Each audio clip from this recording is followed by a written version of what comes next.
And for how long it took us?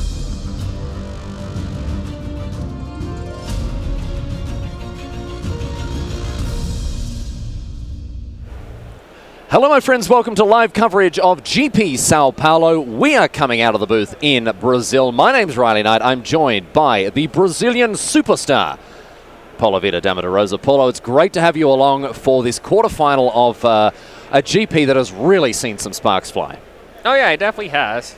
We are kicking things off with Vinicius Karam and Leonardo Giucci, and it is a rough start here for Karam. A mulligan to 4, Paulo. That is not how you want to start your top 8 campaign.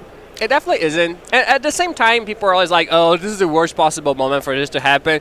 Like, no, it isn't. You know, it's probably worse if it happens early and you don't get to top 8 to begin with. Yeah. So, you know, give me the finals meta issues all day long instead of the match for top 8. Because then you're there, right? Yeah. I mean, obviously, as long as if it's going to eliminate you, you'd rather it happen as late as possible. That is very true. Giucci's going to open the account now with a Mishra's Bobble. He's got to be sitting pretty. He's got to be going up. Got just a win on the free ski here. Oh, yeah. I mean, it's the sort of thing that, you know, you've already counting that win and thinking about how you're going to sideboard. Yeah. And if you lose, you just can't come back from that. You're done. No. You might just never play Quit Magic again. Uninstall Magic Online. Yep. Absolutely. Yep. Run away. Change your name. I love this piece of technology from Leonardo. I don't know if you guys saw it. He put a card that was basically a token that said bobble into play. So he doesn't forget that. So he doesn't forget that. So you think you have all the technology putting a die on top of your deck? No, you are an amateur. You don't. This is bleeding edge. This is cutting edge technology. You know. This is turning up with a prototype. You know, it's an iPhone 27. It's got a screen on both sides. Is it that good? I guess it would be good, yeah. Wow, that's $1 million idea. And, you know, Vinicius turn 1 wasn't the most exciting. In fact, I would say it was the least exciting it could possibly ever be since it consisted of pass. He could have made it better by playing an Ornithopter, but, you know, chose not to. And I believe he has an Ornithopter. Yeah, he does. The Mox Topo he actually does play because he doesn't want it to get Inquisition or Thoughtseize. But obviously he can't be feeling great at this point. No, a mana source that doesn't produce any mana just yet. Got no Metalcraft activated here for Vinicius Karam. I mean, we see decks without lands. There's Manaless Dredge that gets it done in Legacy. Is this the new format, Manaless Affinity? Yeah, I mean, we've seen, you know, Hardened Scales Affinity. Yeah. Maybe this is just the next generation. This is the new one. Yeah, of course. We'll see. Giucci, I don't think it's going to catch on. Giucci now goes a-hunting with a Traverse the Ulvenwald. No Delirium enabled, just going to find a basic here.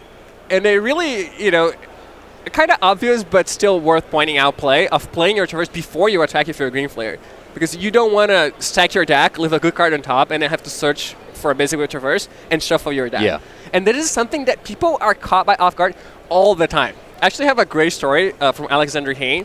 He said he was playing an opponent, and then his opponent went, you know, a Temple, discard a card to the top, kept it immediately, and then sacked a Fetchland or an Evolving Wilds. Nice. And he picks up his deck and he goes, oh no, not again. Not again! Oh, dear. You know, it is the kind of thing that people just do, and Leonardo didn't do that, so props to him. Karam cannot find a land to save his life here, and Giucci now with double Flayers. No, but Karam's seen enough. All right, we're going to go to game number 2 because that one was more or less completely out of reach for Karam there. Unfortunately, I mean, a mulligan to 4 doesn't happen often, but when it does, geez, you feel it. Yeah, and another thing that makes it, you know, at least it was good that it happened this way because everyone knows how unlucky he got. Yeah. Like, he has a lot of, you know, complaining equity at this point. Which is very important. Yeah, it is, because it's the worst when you get really unlucky and you tell people, you're like, yeah, sure, you know. Whatever, they hit their one other, I know, and they just didn't even pay attention But this is solid evidence. So everyone's watching. We're talking about it. Yeah, exactly. So, really, it's like when, you know, if 2 people get married. So you just been engaged recently, right? Yes. Yes, congratulations, my friend. So I don't know if you set a date for the wedding or anything, but I'll tell you this, right? There are going to be some people who turn up to the wedding and they're going to bring you gifts that are real stinkers, right? You're going to look at this like, why do I need this? I don't need this set of cheap glassware. I don't need it. This is what an insult to me. We have a plan for that, but okay. But the thing is, these gifts are incredible. These gifts are actually so much better than everything other than the top tier gifts, and I'll tell you why. The gift is not the awful glassware. It is the gift of complaint. You can then complain and whine and moan about these people behind their back for years, actual years, about the insulting gifts they brought to your wedding. So, my friends, if you're ever feeling guilty about bringing a bad gift to a wedding or a birthday or whatever else, fear not, because you are really, truly giving them a beautiful gift that they will cherish for a lifetime. Yeah, unless it's my wedding, in which case just bring me a good gift. Unless it's Paulo's wedding. Okay, we can make an exception there. All right. Yeah, all right. but I understand your point. I think What's it's your completely valid. What's your you said you got a plan for that? Well, it's more, I don't know how weddings work outside, but in Brazil it's pretty common to have, there's a list of things, and then they can either buy something on the list or give you, an amount that gets you to that. They don't have to buy the whole thing. Yeah. But you're not going to get, hey, here's socks for your wedding, because I'm not going to put that in the list. You don't want a pair of socks? I mean, they're useful, but I already have you never read Harry Potter? Dumbledore, man. He loves a pair of socks. Everyone's always giving him bloody books. For a couple of friends of mine are getting married, Adrian and Ida. I'm off to Denmark in a couple of weeks to head off to that wedding. I'm really looking forward to it, but they registered, right? They've got a website where you can see the registry, that sort of stuff. But at the bottom, they put something very dangerous. ...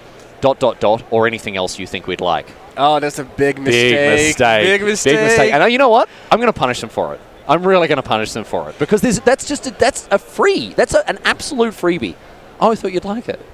Oh, my goodness. Yeah, no, I'm really going to get it done for them.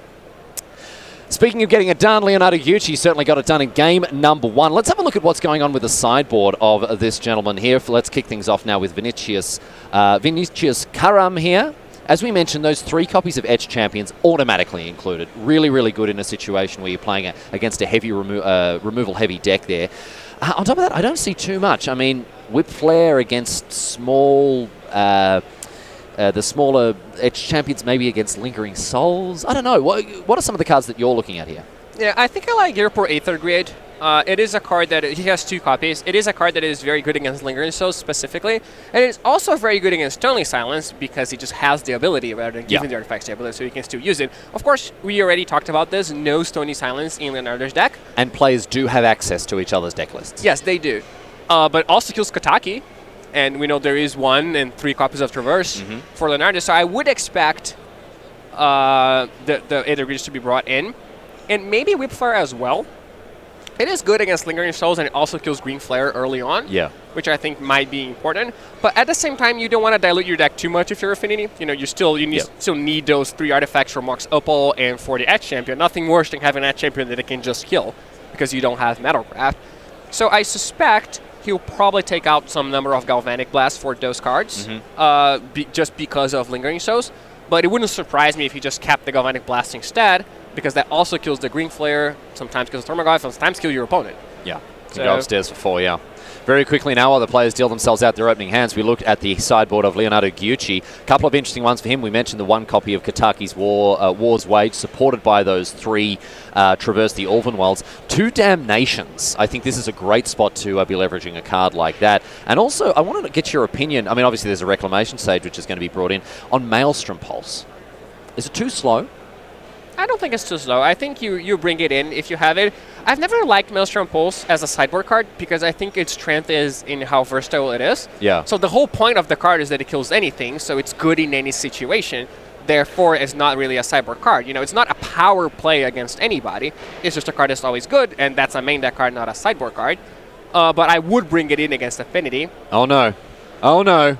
Get out the pitchforks. We've got a lands in front of spells. See, I told you. He lives in the same city that I do. All right. That's how we played. Get him out of here. Let's go. Come on. It's funny that it took us a whole game to figure that out. Yeah, he just didn't play any lands. He didn't play any lands. Of course, unfortunately, that is against regulations. Vinicius Karam is going to have to put those lands behind those spells now.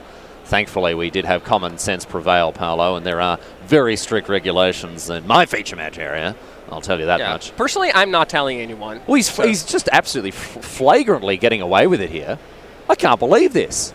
Yeah, rules are meant to be broken, Riley. Rules are meant to be broken, but geez, just not like this. I have to say, not like this. Here's a Steel Overseer, and in comes the Vault Scourge. This is much better stuff from Vinicius Karam. Wow. Yeah, and going back to Damnation, we talked about how it wasn't actually... Oh, they made him change it. Brutal. Anyway, Damnation... Taste it. Yeah. Taste it. Taste it like a nasty cooked bit of sushi. Well, does it make you feel worse that we know has been doing this entire tournament and no one said anything? This is the first time. He got away with it for 15 rounds. So you taste it. All right, we can both say so. We can Lady and the Tramp this stale sushi between us. All right. Yeah, and Damnation is really, really good against Affinity because he plays double duty. Now he's Khan, Sign of Urza. Now, I wanted to actually get across this because there are 2 copies of this card in the main deck. Yeah, I mean, it's really, really good in some spots, and those spots are usually you have 4 mana, which is not a given in a deck like this. But obviously players have this. I think it is a common card nowadays, and players have decided it is worth the times where you don't have the 4 mana because it's so good when you do. And I think the default is just making tokens, right? You're almost never not going to make a token unless your opponent is just immediately going to kill it, and you know that. So I think the default is just making tokens. I mean, there's no better deck to make a token in. In Standard, often we see it make a 1/1, maybe a 2/2 if there are a couple of artifacts lying around. But in Standard, generally, Khan will be used to draw cards, right? And here, making a 4/4 and still having a very high loyalty Planeswalker, 3 loyalty after going downstairs is no joke. No, it definitely isn't. And, we see the Green Flare can't really threaten it at this point when there's Delirium of any sort. And, he played on turn 3 on the play. So what's his opponent supposed to do? Like, even if, I guess Maelstrom Pulse would work here, but even then, you're still living them with, like, a 6/6. So the best outcome you can hope for is a 1/1 that they're left with a 6/6. So that is a very powerful card. And obviously the worst outcome is you just lose the game on the spot because they just make another token next turn, and you're probably not surviving. And you got a pair of 7/7s or whatever, and I mean, even if you can contest the Khan meaningfully there, it's insane that Khan can make 2 tokens and still be around. Yeah, and also a card that is good against Stony Silence, which again we aren't going to see from Leonardo, but you just make 6/6s and attack.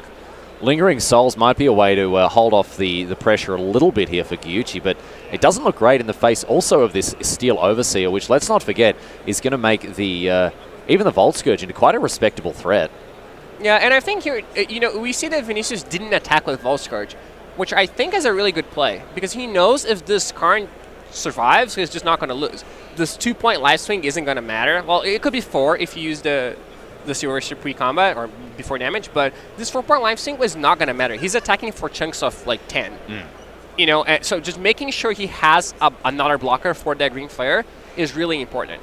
And either Green Flare is attacking Karn or it's attacking him, and his opponent is using the Elude effect. So I really like this play here. I think a lot of people would just attack because that's the default. So Karam now certainly well and truly in control of this game, you would have to say. And luckily for him as well, after a pretty bitter defeat in game number 1, never even played a land. So the boot well and truly on the other foot here. Khan's going to go downstairs once again. We see another enormous beater come into play. 1, 2, 3, 4, 5. 2 5/5s now. Yeah, and I think the only thing Vinicius has to be worried about now is Damnation. Right, he shouldn't put himself in a spot where his opponent can kill Karn and then Damnation the entire board away. So I believe he should keep at least 2 flying blockers to make sure Karn survives. He could also have just plus Karn, which would have accomplished the same thing, but then he wouldn't get a token. So if he decides to minus, I think he should keep 2 flying blockers back, because I think that's the most likely way he will lose the game.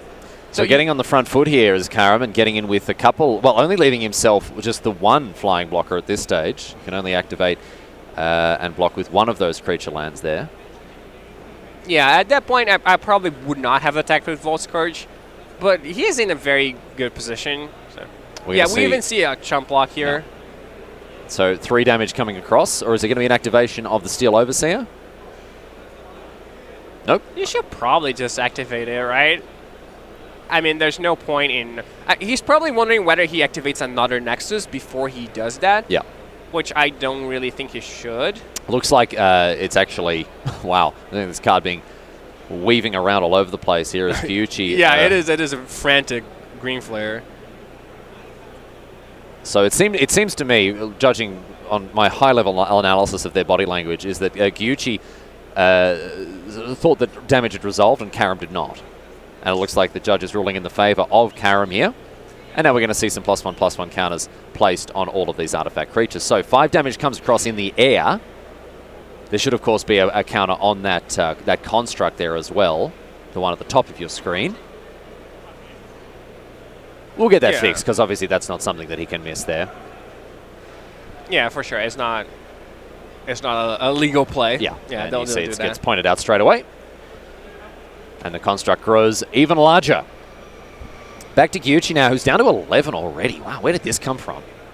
Well, from all those 10-10s on the other side of the board. I guess that was where it came from there, Paulo. Yeah, I guess I could have figured that one out myself, huh? Well, the Lingering Souls are going to come along, and we're going to see a block and a...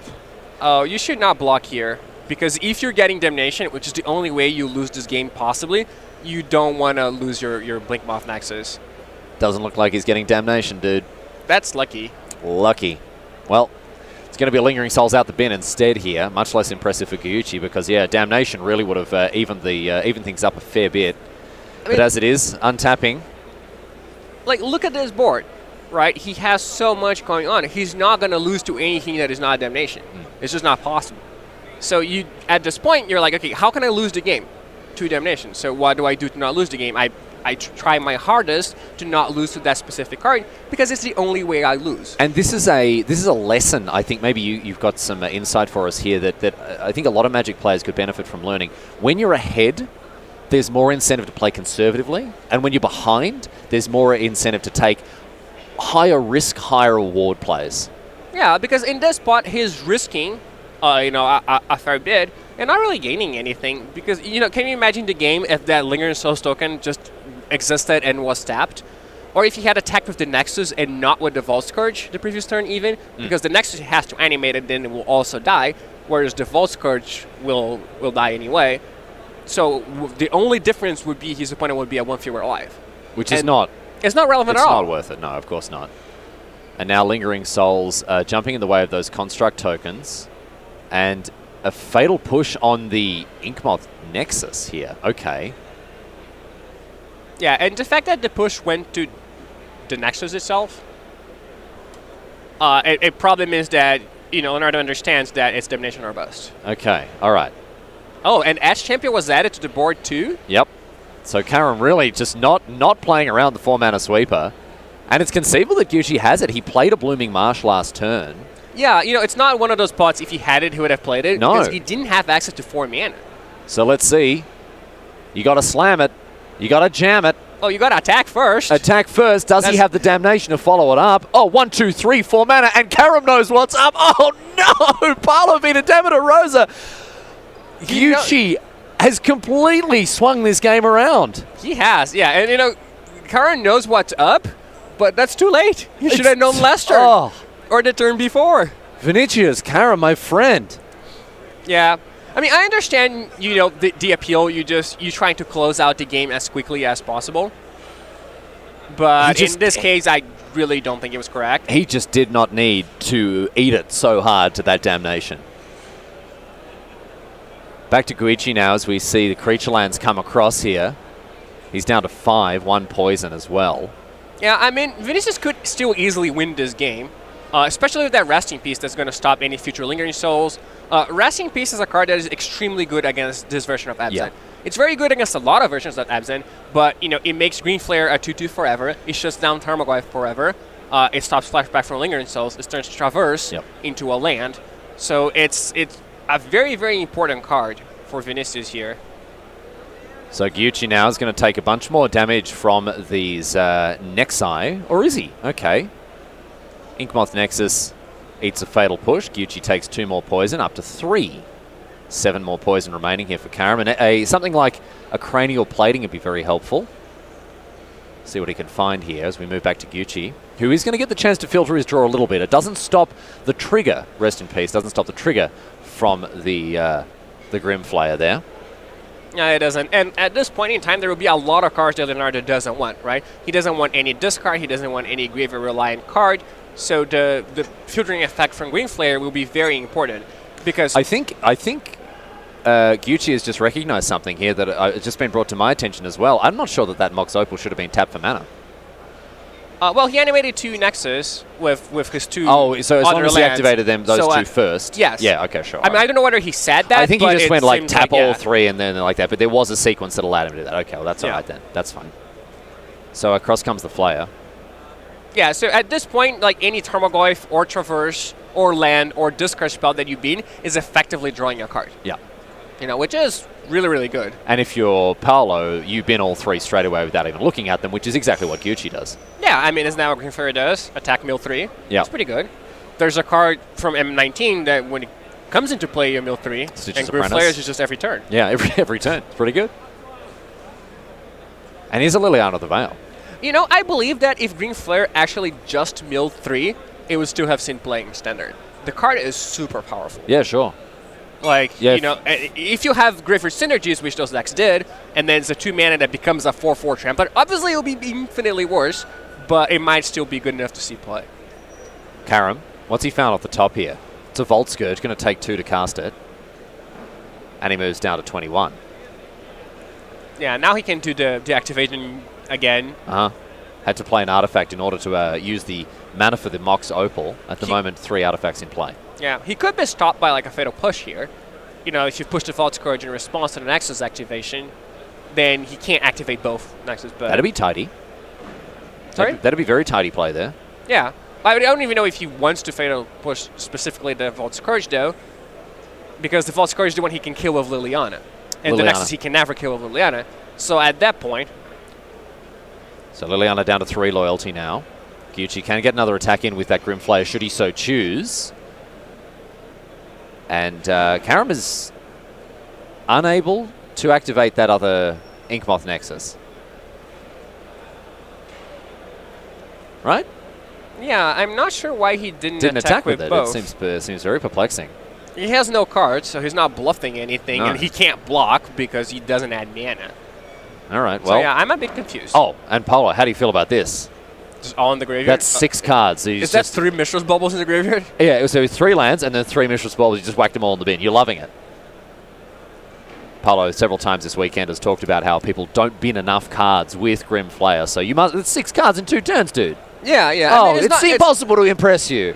It's impossible. Well, it's not the dream. I'd rather have the dream, which is, when you keep 2 cards, keep 1 card, bin 2, then you draw that card next turn, you keep 1 card, bin 2. But milling 3 is pretty good too. Don't get me wrong. This is the worst is keeping 2, right? So Liliana down after having the remove that Inkmoth Nexus. It was activated to itself there. Oh, that is why he didn't. Okay, that is why he didn't attack. Yeah. He was expecting to sack it to the Liliana miners. But an all-out, huge attack now. This big onslaught of 7 damage coming across to Karam, and now we get 2 Grim Flare triggers. Yeah. Let's fire up those Now we really engines. need to see milling 3. Otherwise, it's just a spew. Yeah. Right? If you keep a card, you have to keep it with the second one, and that's just no one wants to do that. Just get rid of them all. Yeah. Churn 3 a deck here, Gucci. No one wants to see him. He's in the tank about this one. He's obviously seen at least something he likes. Yeah, that's true. Yeah, I don't know whether I think it's reasonable to not attack with the Nexus if you're going to sacrifice it. I just wasn't imagining that was what was going to happen. Like, I didn't think the opponent would even maybe minus at that point. But I guess it depends on what's going on in the game. Yeah, that's a reasonable play. You do want to keep the Vault Scourge because your opponent is on 4 life. So, Ooh, so bin Kataki. 2 lands and a Kataki hit the bin here, and now 3 more cards. Oh, Paulo, that's 12 cards, dude. Oh, and he's finally cracked a smile. Little Brazilian fella. Look at him. He's loving it. Yeah, I am loving it. Yeah, actually, thinking more of it, I actually like to play on not attacking, I think, if you think your opponent's going to minus Liliana. Oh, there's an 0-1. He's a 0-1. Not impressed by that one. No. I mean, I'm not easily impressed, and that was just really bad. So, the combination... What does it take? Like a Disney musical about a fantasy novel? Oh, that would be great. That would impress you? I'd be impressed, yeah. Yeah. It's weird. Doesn't that already exist? It sounds like something that should exist. It probably does. It's like Brave. Is there a musical for Brave? I don't know, but Brave is bad. Oh, my goodness. I didn't like I'm not Brave. having this conversation with you. It was like Brother Bear, but much worse. It was the same concept. It's even a bear. Oh, man, I really liked But it was Brave. worse. Okay, well, we can get into this in due course here. 3 more cards coming off the top now to this this Grim Flare. What's the best Disney film? I think Mulan. Oh, my goodness. Dude, come on. What's wrong with Mulan? There are so many others that are like... So what's wrong with The Lion King? Oh, there's nothing wrong with it. I just like Mulan more. All right. Okay, all right. I mean, Lion King's good too. Yeah, Lion King's, it's in the top 10. It's not even the top 10. Like, you can't put Lion King anywhere other, like, okay, top 5? Maybe. That is a generational defining film, dude. I don't know. I guess I just like the people more than the lions. And the lions, all right. I do like the lions. All right, here's a Lingering Souls now. Yeah, see, there's a lion over there. You like that one? It's not great, but... There's just no pleasing you. There's just no pleasing you, Paulo. There is with Mulan. With Mulan, all right. Ooh, and that was the card he needed. Yeah, here's an Edge champion. This one's going to be a big one. You can hear the crowd going up behind us. Jeez, you blokes are bloody enthusiastic over here, huh? Yeah, oh, we're very enthusiastic. You were here during the soccer game, Oh, right? yeah, I was. Yeah, I was deafened at the airport when someone scored a goal. I couldn't believe it. So Edge champion may turn the tables here for Karam, but I tell you what, absolutely hats off to Gyuchi. He's dug in so deep here. Yeah, he really has. And, you know, I think hats off to Vinicius too, honestly. After the damnation thing, I think that was hats bad. on. That was hats on. Yeah, that was hats on. We put our hat on The there. first thing not attacking with the false cards at first turn, I think it was very hats off. That was very hats off. So we took it off.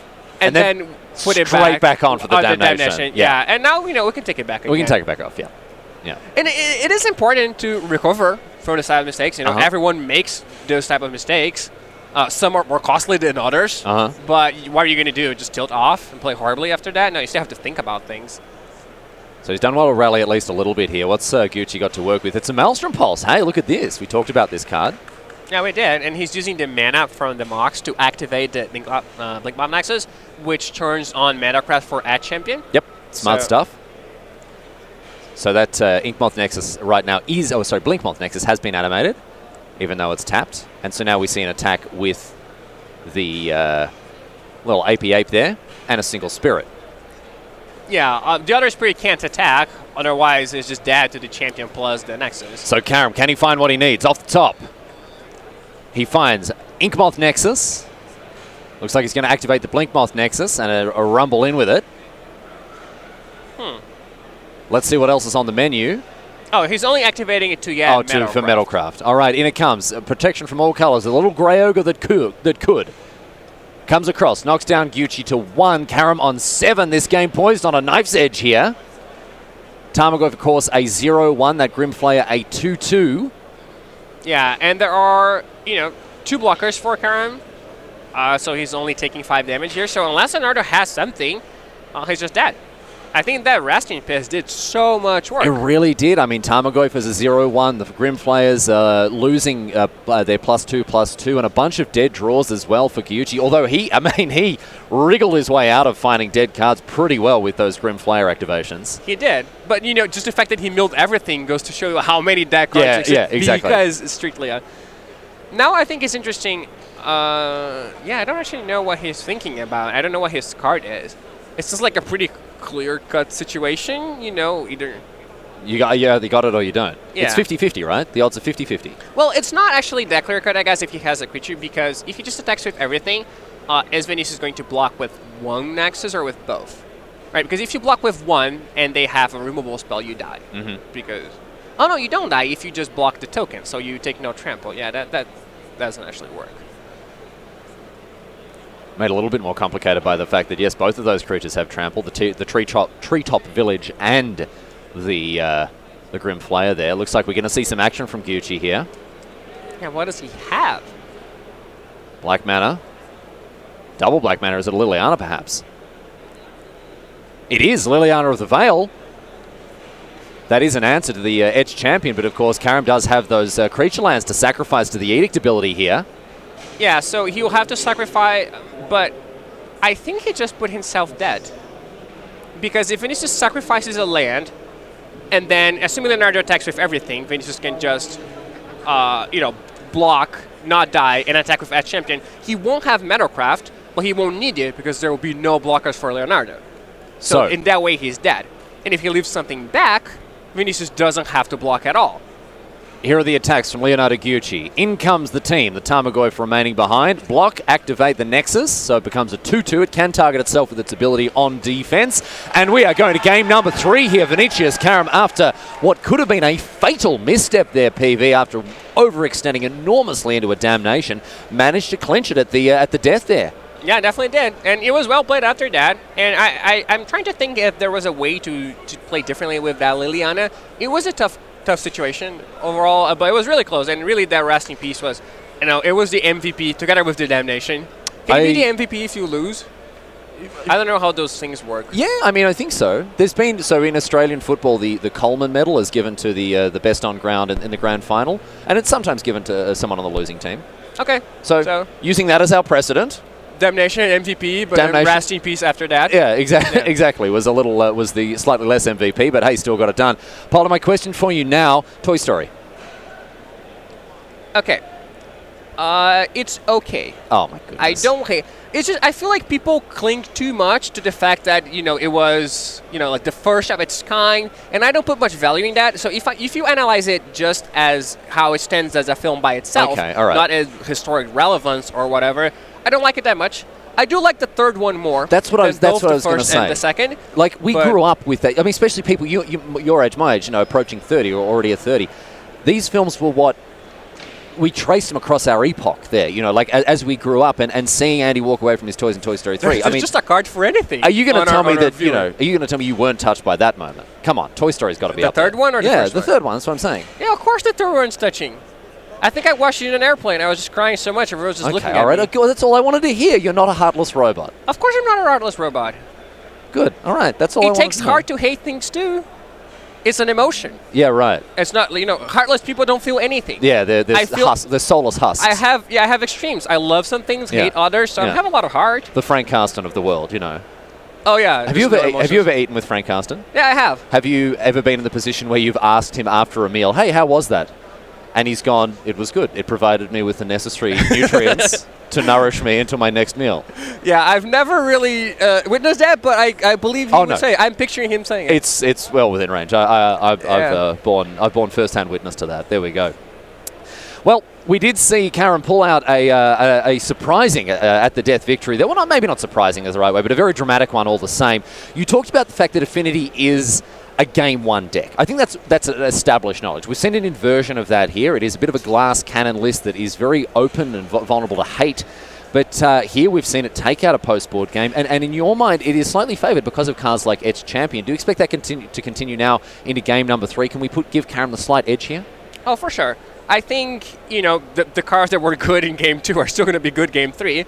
And I think he will be more wary of this damnation. I believe they get deck lists. I am not. No, they definitely do. They do, for sure. They definitely do. Okay, so he knew they were there. Yeah. But now he really knows. It's different to know and to know. You've experienced it in Flash. Are you sure that Alexander Hayne wasn't playing against Vinicius Karen? Oh, no, not again? Oh, no, not again? Yeah, you sure? All my cards are dead.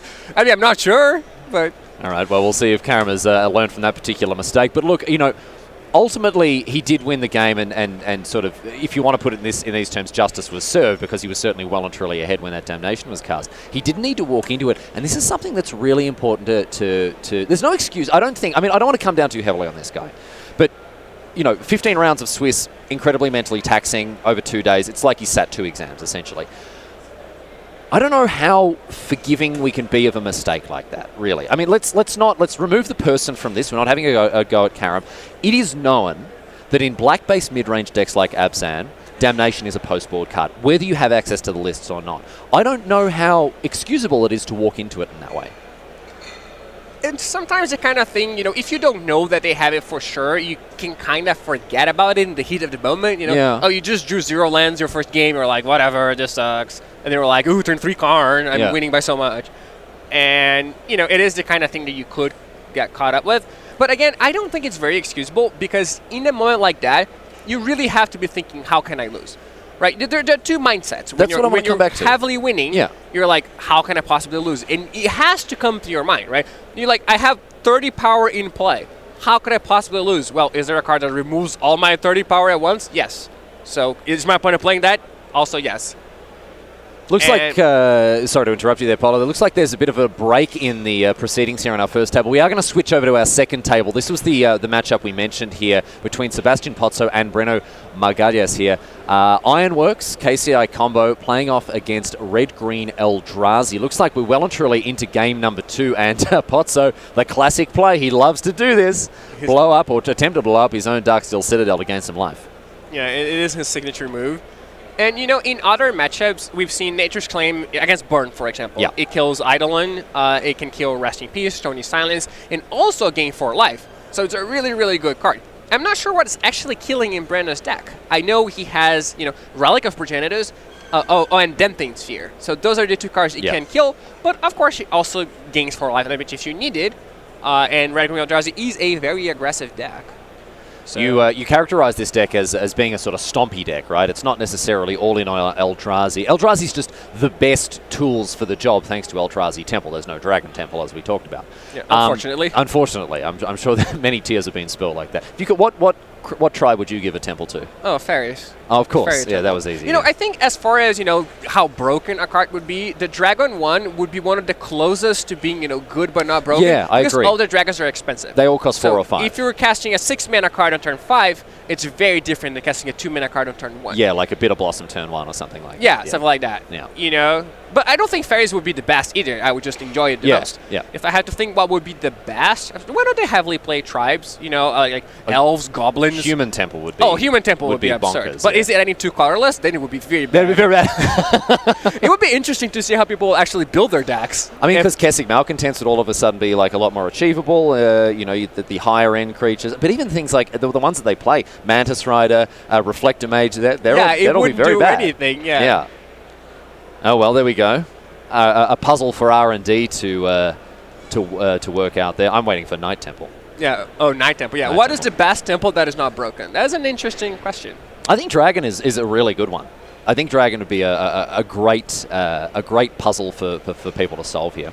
In any case, we don't have any of them. We do have Eldrazi Temple instead, powering out things like, of course, the 3/4/5 punch Matter Reshaper into Thought-Knot Seer, into Reality Smasher. That's how Magalhães has got it done all day.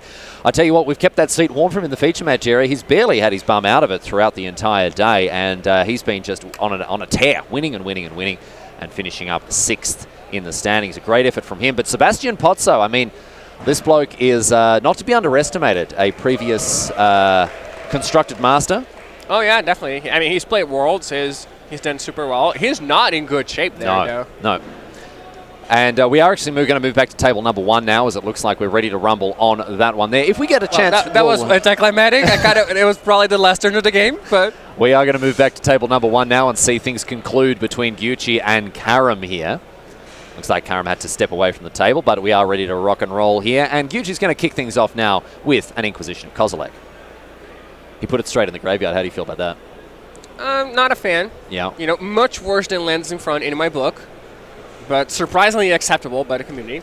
But yeah, and we see another heavy mulligan for Vinicius. Yeah, it's... Mulligan to 4, and then now to 5. Now to 5. Well, if there's anyone who's going to be able to offer us some insight as to how to navigate a mulligan to 5 in a clutch quarterfinals game, Paulo. Oh, I recommend having Hazard in your deck. Yeah. That's really good. A great card to get back from 1 to 5. Oh no, he's done it again. Oh yeah, he's done it again. Look at this. He's mulligan to 5. What a Give chancer! Him a break. What a chancer! Yeah. Is this the oh no, not again? Yeah, this is the oh no, not again. Oh dear. Yeah, and it is tough because Affinity has 2 types of draws. Got it. You know, it has the draws that are carried by a powerful card, like for example Karn or Cranial Plating, a Champion, Ravager. And it has the draws that are a collection of bad cards that work well together, such as Ornithopter, Signal Past, Vault Scourge, Memnite, sometimes cards like that. And it seems like by the removal of the Cranial Plating, Vinicius is left with the type of draw that needs a lot of pieces, and by sheer quantity of those pieces makes them good. But he's mulligan to 5, and he has 3 cards in hand on turn 1. So it's tough. Like, he really needs a card that is powerful by itself because he's not going to get quantity this game. And a card, Mox Opal, like not, it's a land, but what's he going to do with it? Well, we're going to see some attacks now, taking to the skies with the Vault Scourge and the Inkmoth Nexus here. Maybe a quick poison kill could be on the radar here for Karam. Gyuchi's going to do everything he can to try to prevent that from happening. Grim Flayer already committed to the board. Now, Karam does have another Ornithopter. Doesn't look like he's going to commit it here. Is there any reason not to play it? Well, damnation. All right. Easy. See, he learned. I mean, there's not much reason. The only reason to play it would be so it doesn't get Thoughtseize or Inquisition or potentially Liliana, which is a fair reason. The reasons to not play it are bluffing something. Yeah. I know what you can possibly have. Well, he can't bluff anything now because Gyuchi's seen it thanks to the Inquisition. Oh, he had both in hand by the time he... Oh, okay. So that's not a reason. No. And then just, you don't get Maelstrom Pulsed, but I don't think that would target the Ornithopter anyway. No, even if you had two, probably wouldn't do that.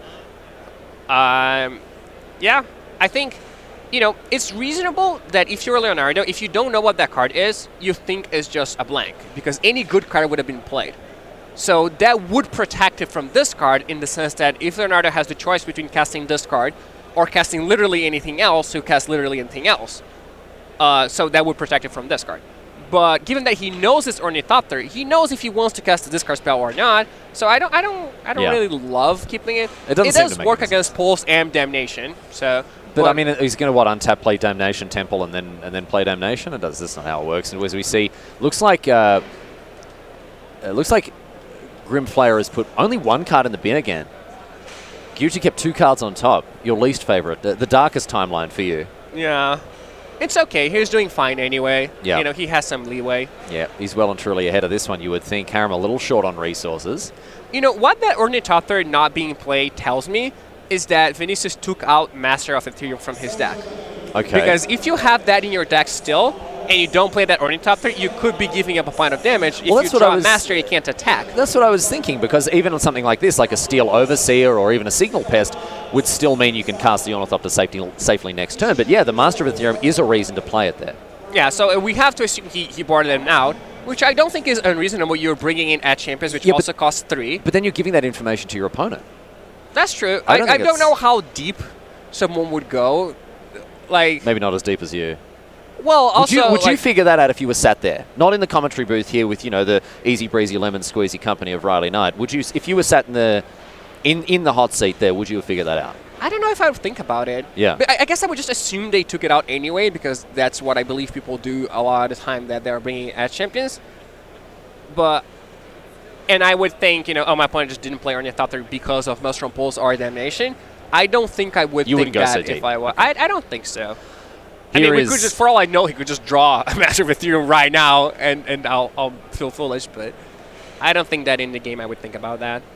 Grim Flayer comes across. Looks like it's going to get in for 4 as well, and we see Marsh Flats sacrificed before that trigger can resolve here. Gyuchi wanting a look at some fresh cards. So he kept 2 on top, drew 1, shuffled away the other.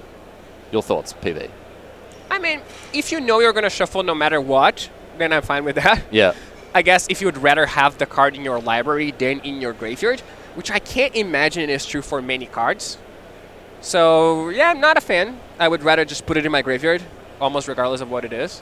So, Liliana of the Veil hitting the bin, in addition to what looks like this Plains is going to as well. And 1 card on top. All right, a slight smile playing around the edge. No. The dream. The dream. He loves it. He loves it. So, Blinkmoth Nexus off the top of Karam. Going to come in with the Inkmoth Nexus and pump it up as well. Nice one with the Blinkmoth. So 2 poison damage coming across now, but Gyuchi still riding high off on this Grim Flayer here, checking to see if he has Delirium. Looks like he should. We've seen instant, sorcery, Planeswalker, and land hit the bin here. So Karam down to 11 by my count. Let's see if that's the case. 3 cards off the top. 1 and 2, and back on top. Nice. You love it. And the follow-up here, Kentucky War's Wage. Yeah, that's not going to be good for Vinicius. I was thinking, the best thing he could draw is probably a Ravager, which represents a 2-turn clock with the Inkmoth Nexus. But now that doesn't even help immediately, at least. He probably just has to pay for, 1 Ornithopter. The Mox pays for itself, so that... Just taps the Mox. Yeah. But then it's just going to be gone next turn because he won't have 3 artifacts. So I don't think he's going to come back from here. Yeah, it looks especially because Leonardo kept the card on top, so we know it's at least reasonable. Looks like old Darth Vader's going to get the job done here. Oh, Darth Vader, yeah. It does look like Darth Vader. It does, it does. It looks like someone who has had Darth Vader described to them over a very bad Skype connection they've then tried to draw it. And they've missed out key elements. That's deeper than I'd go, but I can see it now that you've mentioned it. I would never think of it myself, I admit.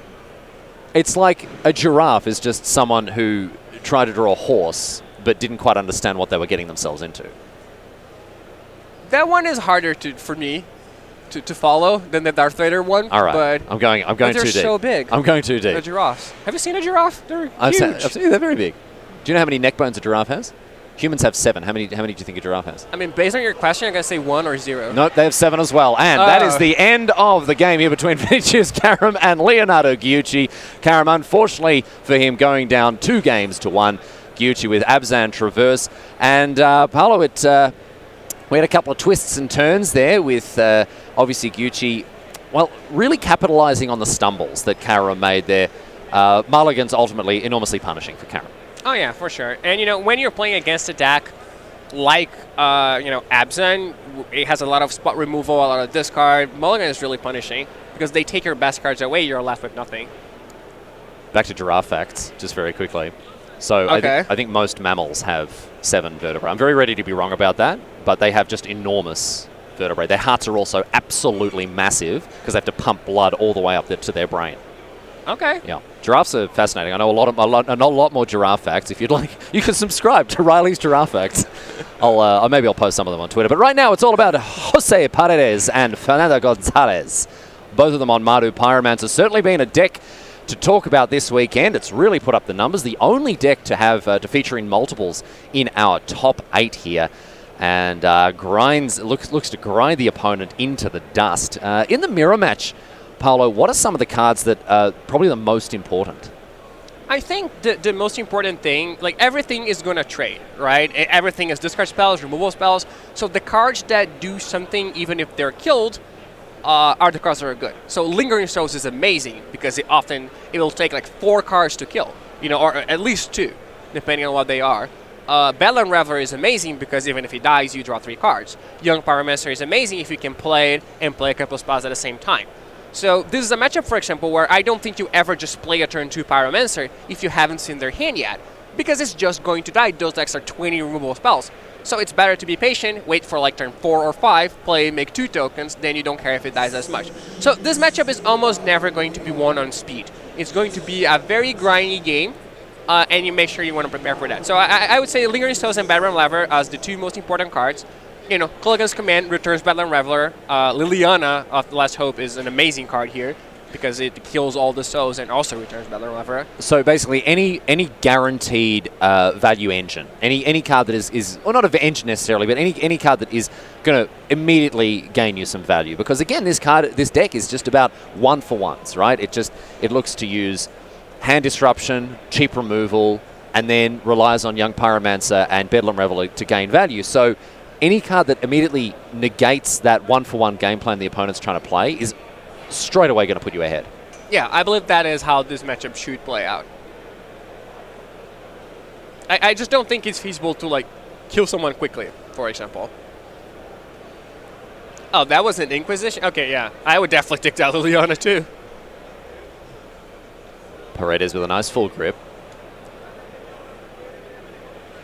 And we see I believe we see Nihil Spellbomb and separate his hand, which is I think a good card. It stops Lingering Souls flashback and it just delays the Bedlam Reveler so much. While still keeping that card velocity up, right? You can still draw a card off it. It's not like there aren't really good examples of Tormod's Crypt is not getting played, but I guess it's a better card than Relic of Progenitus in this situation because it doesn't mess with your own graveyard, and that's really important. Yeah. Yeah, I mean, Graveyard is a huge resource in this match. The 2 most important cards use it. So, Lingering Souls can often dodge, a Spellbomb. And in fact, it's something that if you know they have it because you played a discard spell, you just don't play Lingering Souls turn 3, you play it on turn 5. And then you just play it and flashback it immediately. Now, of course, that does run into potentially engineered explosives. Here's a Collective Brutality now. Doesn't look like Gonzalez is wanting to escalate this one. See what Paredes has to respond. Doesn't look like anything. Has he got an instant or sorcery? Yes, lightning bolt and a surgical extraction here. Okay, so now this is interesting because this is a matchup where, we've talked about how it is an attrition war. Yeah. And I would never want Surgical in an attrition war. Right? I want all my cards to do something, and Surgical very often does nothing. That said, it's really good against Lingering Souls. And Lingering Souls is the best card. Of course, because you're getting, well, is it not 8 cards, but you know what I mean. You're getting so much value out of it. Yes, if you're playing a match, knowing that you have, 3 Lingering Souls left in your deck and they have 0 is a very comfortable situation to be. But also Lingering Souls kind of dodges it too, right? If you know it's there and it's game 3, they might know, and you've just seen their hand, so he definitely knows about this one. You can't stop it from being hit. You just play Lingering Souls and flashback it immediately. They never have priority.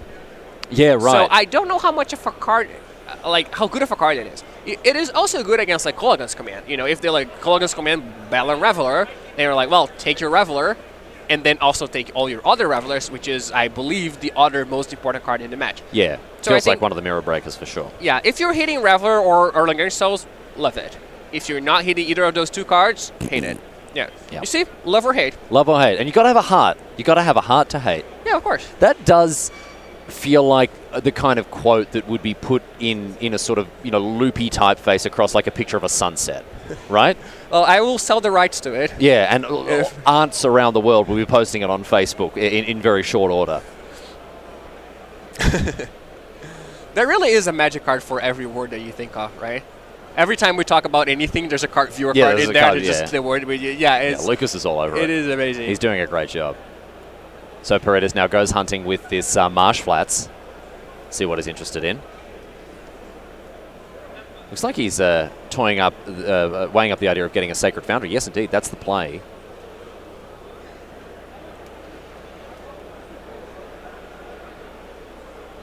Yeah, so there's kind of like a game of chicken with that engineering explosives. Yeah. You can't just take 2 damage forever. You will die. But how much can you hold it? And then if you just sacrifice it, your opponent just plays another one or a Pyromancer. So that engineered explosive is kind of like an Oblivion Ring for the Lingering Souls in the bin, right? Well, I believe that was Exile. Is there another one? No, there's another one. There's a second one hiding on top. Yeah, it's definitely that. Yeah. It's a Meddling Mage on Lingering Souls, effectively, as well. Yeah, that's right. That's a better way to put it, for sure. In come the tokens once again. Now, PV, I've got an update from one of our back tables.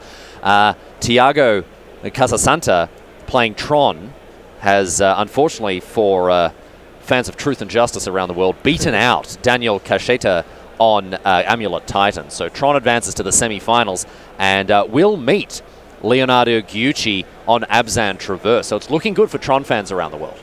Oh, yeah, if there are any. I'm not sure that there are. Well, maybe the 1 or 2. There are probably dozens. There are dozens of them. Dozens and dozens. That is surprising, though. I would guess that Amulet Titan is a heavy favorite versus Tron. Tron is really good against, mid-range decks, like the one it's about to face in the semifinals, like Abzan, Mardu, Jeskai. It's really good against those decks, but it's not good against uninteractive combo decks, and Amulet is just a faster deck than Tron. So I'm surprised that was a 2-0. I wouldn't expect that. Back to Gonzalez now, draws for the turn. Wow, can't keep his cards straight, has to flip them around. Bit of a 180 there in the old Hansky. In hand for him, looks like double bolt, and that wasn't a Kolaghan's Command, was it? Is that a Kambal? No, it's a Kolaghan's Command. So his hand, bolt, Reveler, Kolaghan's Command. Okay, and interesting that Jose, I believe, still has that spell bombing hand he hasn't played, right? Or does he not have it anymore? Was it discarded? No, it's still got it. Yeah. Still got it. Of course, the Battle and Reveler is a long ways away. There's only 1 instant or sorcery in the graveyard. Everything else is permanent. So he doesn't have to, he's not in any rush to play it. But maybe I would just play it because then it won't be discarded. But I guess you have other targets for the discard spells too. Also, I don't know how many discard spells those players actually keep in their deck. We know that Jose played, at least is keeping Thoughtseize. And Fernando has Collective Brutality. Well, that is interesting. He's choosing discard and killing a token and not returning his creature. Oh, that's because he knows about Surgical Extraction. Yeah. So, it is an unconventional move to use in this matchup, and if you don't know about Surgical specifically, you're never going to do it. But given that you know, that was unfortunate because now he drew Engineered Explosives, which, he would just sacrifice to destroy 2 tokens. But the fact there's only 1 token in play might prompt the flashback of the souls anyway. Yeah, I don't think it will. Well, it's the bait is definitely dangling there anyway, right? Yes, it definitely is. But I probably wouldn't do it because I'm really patient. But you know, I like taking my time in situations like this. Often you feel like you have to act because nothing is going on. It's like, okay, first blood, I'll do something. Yeah. But I feel like this, for example, is something that I would wait for because it has to happen. It doesn't have to happen now, but in 12 turns it will have to happen. It has to happen in 12 turns. And you're not in any rush. Well, Gonzalez has forced the action there. Yeah, this is not. I mean, he traded off that lightning bolt against a quarter of a card, Paulo. It's rough stuff. I don't know, dude. Yeah, I mean, lightning bolt is a pretty bad card in this matchup. It does kill Pyromancer and a 4th of Lingering Souls. But I guess we just don't have much to bring in, but it would be one of the first cards that we're looking to take out. Though it is better than Fatal Push, for that's worth. So Gonzalez now. Looks like we're going to see another lightning bolt just go straight at the Domski. Gonzalez, you can see why he's wanting to empty his hand out as well here. Yeah, he wants to play a Battleland Reveler and really punish Jose for not having played that Spellbolt. Yeah. He does have 4 instants or sorceries in the graveyard now, so if he has a 4th land, he can just play the Reveler. And I don't believe, Jose could Extraction the Bolt, for example. That would make it way harder. Oh, jeez, I think that's what he's thinking about doing here, because he knows that Reveler is such a threat next turn. It's going to refill the hand and do all sorts of work for him. Yeah, it is interesting. If I extract, do you Extraction the Bolt so your opponent has, 1 fewer card? Or do you Extraction the Kolaghan's Command, which is actually the best card you want to take from their decks?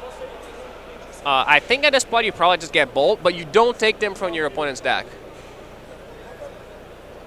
Right? I think if you just... Yeah, you want to exile the bolts from the graveyard, but you want your opponent to draw a Lightning Bolt. So I don't think you actually want to remove them. Let's see if he does that.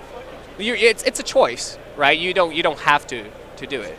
As I've known from Magic Online, where I've misclicked plenty of times. Oh, yeah. And cast Surgical Extraction, and especially left the other cards in the graveyard because it doesn't. Yeah. Because it doesn't do it automatically. Oh no. There's no such thing as a free lunch, Paulo. You should know that by now. Yeah, interesting choice here. I don't know whether I like Bolt or Kolaghan's Command more. I think I like taking the Bolt more just because, it makes it even further away. But if you were going to do that, probably should have played that Spell Bomb. That said, I strongly disagree with keeping the bolts in there. Or if not keeping the bolts in there, I think you want your opponent drawing bolts. Oh, so you think just let him draw cards that are not particularly great in that matchup? Yeah. All right, well, here's an Engineered Explosives for 2 now. But now he exposes his Battleland Reveler to Kolaghan's Command. I also don't like that. Oh, no. I mean, I guess, he knows his graveyard is going to be gone from the Spell Bomb. So that Battleland Reveler is going to take a long time to come back to play. But he has 4 lands. Why does he want to play an Explosives on 2? If your opponent does play Pyromancer, you can just then play the Explosives and use it. So 7 instants or sorceries in the graveyard for Paredes. So he's going to be able to slam this Bedlam Reveler into play after having finally committed his Nail Spellbomb to the board. And it looks like Paredes was just so determined to get full value out of that Kolaghan's Command that he went kind of a little bit myopic on it there. But ultimately, things have worked out in his favor, and he's now got a nice fresh grip of 3 cards. He's got his Nihil Spellbomb online, and of course the 3/4 Prowess ready to rumble. Yeah, he's in a commanding position here. He has a much better board and a much bigger hand. And a better graveyard too, because it has a Lingering Souls in there. So it's definitely working out well for him. And now there's no pressure to select that Spell Bomb, because even if the opponent does draw Battleland Reveler, they can't cast it.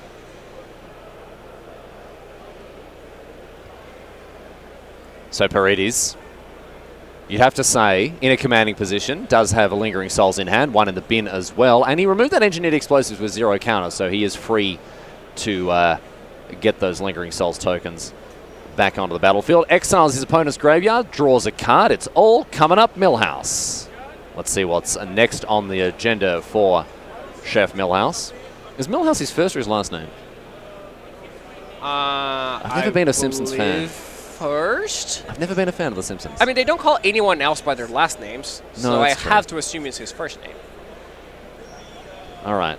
I do like some Simpsons. nice inductive reasoning there. No, I never. Like this guy that I used to know, he tried to get me into them by he put it together a compendium of the best episodes ever. And it was the one where Homer does something foolish, and then the rest of the episode is all about like the consequences of what he does, and then it all gets resolved at the end. You know that one? Have you seen that episode? Yes. Yeah, right. So, but I just didn't really get it. I didn't really enjoy it all that much, Yeah, it is not a show that I'll go like, oh my god, I need to watch Simpsons right now. Yeah. But sometimes you turn on the TV, it's there. It's like, oh yeah, whatever. Yeah, I like watching it in airplanes sometimes when I'm not, I kind of want to sleep. Yeah. And so I don't want to watch a full movie. I want to watch it's like a 20-minute show. It's like the rice cracker of TV shows. It's never like going to fill you up, but it's nice to just munch on if it's there. Bedlam Reveler comes across for a fair whack now. Gonzalez taking a bit of a pasting as these Lingering Souls tokens enter the fray here from Paredes. Yeah, I assume he drew a Lingering Souls here because he played that fetch so quickly.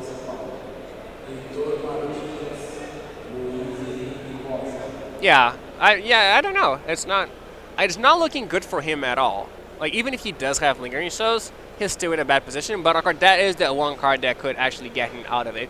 So now he's only down a Bedlam Reveler and a bunch of life.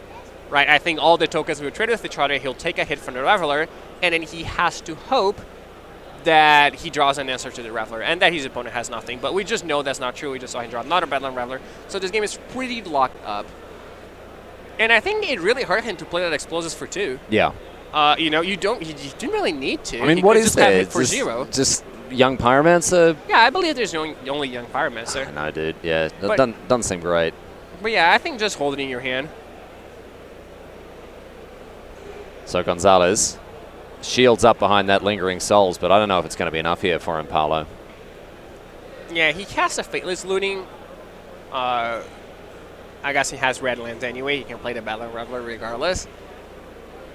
Is looking for maybe removal spell of some sort. Does have the Pyromancer, so the Explosive will get that, but that's not going to be enough. Discards a couple of lands here. 2 more lands in play, and we're going to see an all-out attack now from Paredes. In comes the team. Yeah, I think we definitely have to see, the tokens trading with each other. I don't think we can see a chump block here. I mean, obviously we could, but I wouldn't advise it. I think you have to trade the tokens and hope to top deck a removal spell at this spot. You can't just chump block and leave your opponent with an extra creature. Well, Gonzalez does not agree with you, Paulo. Yeah, he does not. He does not. He does not. And now 3 tokens trade off against the other, leaving Paredes with a 1 token and the Bedlam Reveler. Doesn't look like he understands real life. And we're going to flash back another copy of Lingering Souls, get another prowess trigger post-combat, and ship the turn back to Gonzalez on 5 this game, and this match slipping away from him at a rate of knots here. Can he find what he needs? It is Kambal, the console of allocation. I maybe take what I said back about having to block there, because I didn't know there was another Lingering Souls in the graveyard. We can't really see that, which meant he would maybe just die if he'd done that. So in this spot, he might just have to chump, but yeah, he's not winning the game anyway. 3 damage comes across in the air as the Kambal console of allocation allocates himself to the graveyard. Yeah, very quickly. Indeed. A brief appearance there for him. 1 draw, I don't know what he could have, and an extension of the hand means that Jose Paredes makes it through to the semifinals of Grand Prix Sao Paulo. A commanding performance from him, getting the most value out of those cards. Paulo, we talked about the fact that it was going to be Bedlam Reveler, it was going to be Lingering Souls, cards that gained value when they came into play that got a player over the line, and ultimately that's what we saw.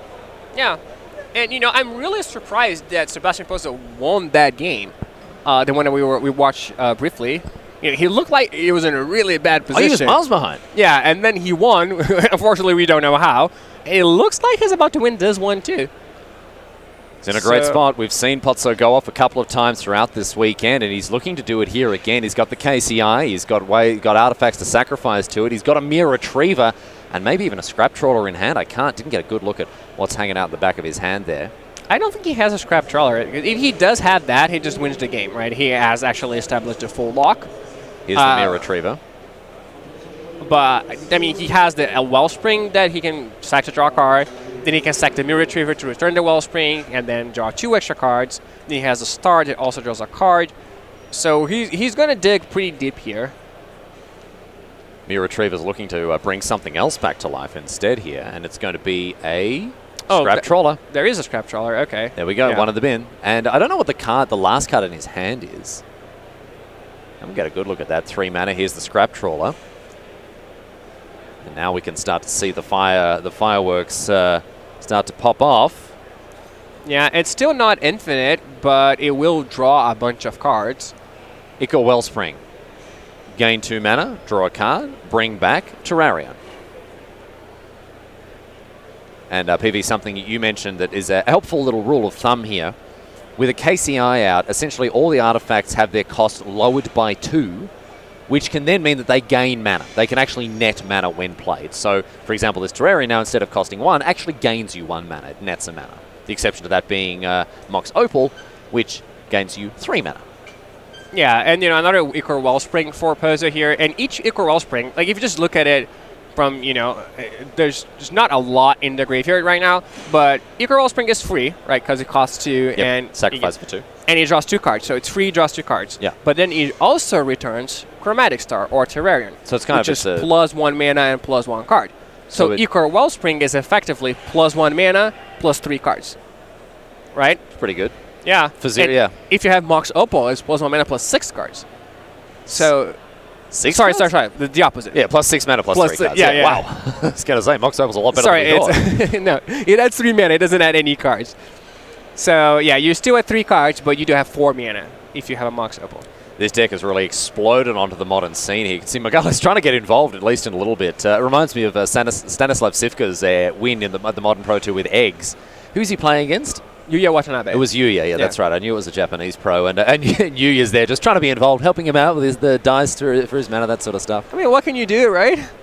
Man, that Pro Tour was very early on in my sort of even just playing Magic. Right? I had no idea. I mean, I had trouble when I saw Alexander Hayne target himself with Thought Scours, right, when he won Pro Tour Avacyn Restored. And then when I was watching Stan Sivka play with Eggs, I was just like, what is it? Is this even Magic? But you persisted? Oh, man, I stuck with it. Don't even worry about it. And here I am, years later, sitting across from, what, the LeBron James of Magic? I mean... that's nice. A reality check for me right now is, it's a little weird. It's a little weird, I have to say. Yeah. I mean, I'm not going to argue with you. I like the way you phrased that. Yeah, I mean, look, no, you know what? Really, your humility, Paulo, is really one of your great. I mean, you were telling me this earlier. You were saying how you think that you're just so humble. You really think that your modesty is your greatest quality. Oh, sorry, was I not supposed to say that on air? Well, I mean, now everyone knows about it. Now everyone knows. I guess. Oh dear, looks like Miguel actually has something to say. He actually did something here. He's not on the straight F6. Too bad is just nothing. Does it do anything? No.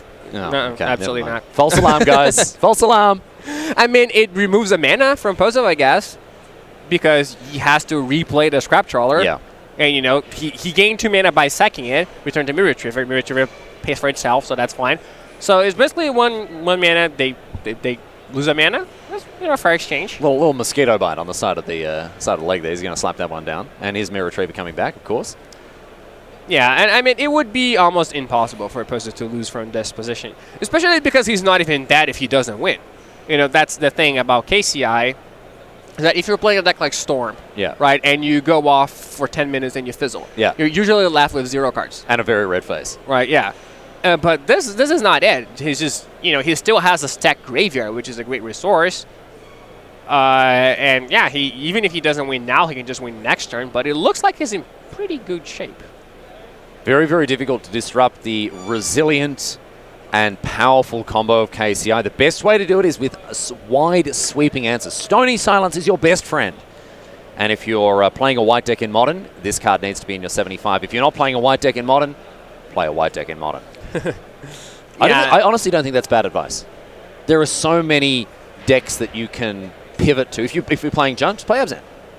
Oh, yeah. I mean, if you have the choice between changing your color for white, But you're like, don't play KCI, don't play... Oh, sure. But Tron, if you want... I just think Stony Silence is just such a good card right now. I get you. It is very good, It's really good. And we talked about it before, but, it is like the best possible card against a lot of different matchups, which is really unusual, Yeah, for such a when narrow a card card, is right? such a good card, it's usually not good against anything else. And sometimes you still have it. And right now, Stony Silence is the best you can possibly have against KCI, the best you can have against Lantern, close to the best you can have against Affinity, and also very good against Tron. So ticks a lot of boxes. Yeah, the last tick in the Tron box is kind of like a wobbly. You know, when you're filling out the form at the airport, you're kind of tired. You like the tick isn't quite in the box. You have to kind of like redo it to try to squeeze it into it. But hey, it'll still get you there some of the time. Yeah, for sure. Pozzo,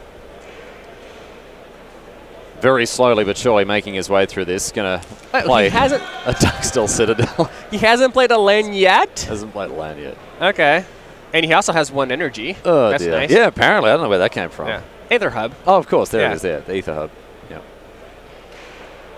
Let's not forget about that one. Here's another KCI, and it looks like Margalles is reminding him, oh, this factory didn't last very long. It's already gone into administration. Yeah, and now he's going to get Mirror Retriever, and I believe that is the actual full combo. Those 3 cards plus basically anything else is going to get there, because now we see the overpayment for something like a Chromatic Star, start drawing extra cards, bringing back cards simultaneously with simultaneous triggers at least, and all sorts of complicated stuff. Once again, I recommend if you want to learn more about this deck, you want to go straight to the horse's mouth, as it were. The famed Lil Dicky impersonator Matthew Nass, who wrote a fantastic article on Channel Fireball, How to KCI. Yeah, so if you've just joined us, if you've been watching for a while, you know how this combo works. But if you're just joining us, when you play a card like Chromatic Star, you have to pay for it. And then you announce, okay, I'm going to pay for it. I'm going to sacrifice my 2 artifacts. I'm going to overpay. Yeah, so you're effectively overpaying, but it's something that the rules of Magic allow you to do. So you sack both at the same time, which means they both see each other going to the graveyard. So the Scrap Trawler can return the Mirror Retriever, and the Mirror Retriever can return the Scrap Trawler, and also something else because of the Scrap Trawler's ability. So at that point, you're down 1 mana, right? You're casting 5 mana worth of creatures and gaining 4 because you sack 2. But you're also returning something else, which is net 1 mana. So if you return a Chromatic Star, for example, then that means you break even on mana because you're spending 6 and you're gaining 6, but then you draw a card. So every time that you make this loop, you're net 0 on mana, but you're drawing a card, and eventually you draw Mox Opal, which means that you're actually generating 3 mana every time you do the loop, and then you just loop Pirate Spellbomb, and that's the point where they're dead. Now, if we were watching this on Magic Online, we would be seeing more clicks than a board intern on BuzzFeed. But right now, Pozzo is able to actually demonstrate a loop here to show Margalles how he's going to be able to cycle through all these cards over and over again, draw a bunch of extra cards, gain a bunch of extra mana, and as a result, but look, I like this. Margalles is like, hey, dude, play it out. I've got everything to lose right now, right? And I've got everything to gain, and right now, you have to show me how I'm dead, because otherwise, you're not getting to the semifinals. Yeah, I mean, I think it's pretty easy to demonstrate the loop where he draws infinite cards. Then he just has to demonstrate a different loop for mana. Once he does find the Mox, he has to demonstrate the loop for mana, which is just the same loop with the Mox added to it. I believe he has already demonstrated a draw card loop. Yep, because he picked up half his deck. Now he's saying, I'm going to generate a ton of mana. And with that, effectively infinite activations of Pyrite Spellbomb, and that is the win condition. It's a win condition of old, isn't it? I mean, Stan Sifka used it as his win condition in his second Sunrise Morning Breakfast deck that won the Pro Tour years ago, and here we are seeing it again. History is a circle. Yeah, and I have to say, in this regard, I like KCI more than I like Ags, because KCI actually establishes loops that go infinite, and you're dead. The other really important skill that's involved with KCI is people skills. You've got to be able to sit there and explain to the person across from you as nicely as possible exactly how they're dead, and you got to do it in a way that makes them at least have a basic understanding. Or you just Emperor's New Clothes them. You know what? You just show them pictures of robots and say, yeah, I'm going to do stuff with this and you're dead, and hope that they believe you. Yeah, you're like, I have infinite is really clear. Yep. Only someone very stupid wouldn't get that. Do you need me to demonstrate? Are you one of those people that needs me to demonstrate this to you? Yeah. Like, it's okay, I mean, I'll do it. Yeah. I got nowhere to be. The Waffle Burger stand is sold out, so I can sit here and explain it to you if you really want me to. So have you had the Waffle Burger? I did have it. What do you think? I think it was fine. But was it better than the sum of its parts? That's exactly what I was... You read my mind. Great minds work alike. I don't know what our excuse is, PV, but absolutely that's what I was going to say. It was not greater than the sum of its parts, right? Waffles are great, obviously. Burgers are great as well. Individually, they were fine together, but this wasn't a 5 plus 5 equals 11. This was 5 plus 5 equals 10. And even then, maybe even 9.9. Okay, that's fair. Like, it was fine, and I was happy with it. Just as Sebastian Pozzo is happy with his win here, that's going to get him into the semi-finals of GP Sao Paulo. Ladies and gentlemen, we got there in the end. We're going to bring it back to the booth, ladies and gentlemen. Take a quick break, of course, after, well, what's been a pretty marathon quarterfinals, you have to say. We're going to take a break, give the pipes a bit of a chance to rest here, because, of course, Tim Willoughby and Lucas Esperbertu, they are getting their game faces on ready for the semi-finals of this GP. Paulo, time for us to take a break. We're going to step out and let these guys get settled in. And for you guys, stick around, because on the other side of these ads, we'll be back with more magic here from GP Sao Paulo.